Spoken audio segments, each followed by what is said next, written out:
Israel और Hamas में लगातार 5 दिनों से जंग जारी है। मौत का आंकड़ा 2600 से पार पहुंच गया है। हमास की ओर से किए गए हमले पर इजरायल की जवाबी कार्रवाई भी जारी है। वहीं इस बीच खबर आ रही है कि इजरायली सेना हवाई हमलों के बाद अब गाजा में संभावित जमीनी अभियान की तैयारी कर रही है। हालांकि इजरायल के राजनीतिक दलों ने इस पर अभी तक कोई फैसला नहीं लिया है, लेकिन जिस तरह से इजरायल चुपचाप अपनी फौज जुटा रहा है, उससे किसी बड़ी जंग का अंदेशा जरूर हो रहा है।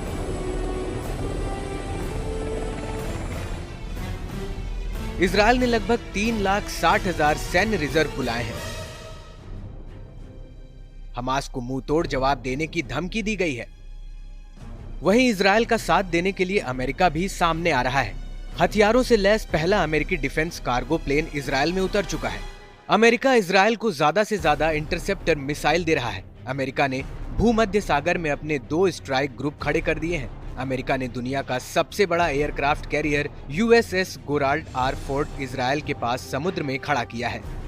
यूएसएस जॉर्ज की तैनाती भी की गई है। दोनों फ्लीट्स को मिलाकर 5,000 सैनिक और दर्जनों फाइटर जेट्स इजरायल के सपोर्ट के लिए खड़े हैं। इजरायल को सबसे ज्यादा जरूरत छोटे हथियारों की है, इसलिए जर्मनी ने छोटे हथियारों और ड्रोन के जरिए इजरायल की मदद करने का वादा किया है।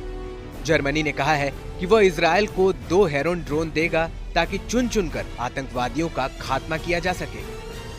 उधर हमास के हमले के इजरायल ने गाजा पर हवाई हमले तेज कर दिए हैं।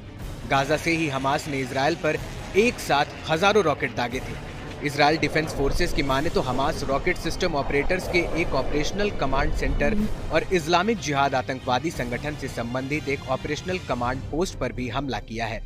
यही नहीं, गाजा में हमास द्वारा इस्तेमाल किए गए मस्जिदों के अंदर स्थित 2 परिचालन स्थिति कक्षों पर हमला किया गया है।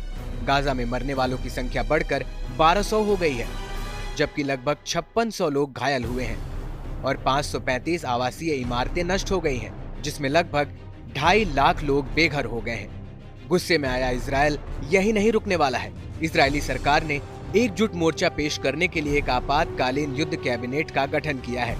इजरायली सेना ने कमर कस ली है। गाजा में किसी भी समय इजरायल की सेना घुसकर हमलों को और बढ़ा सकती है।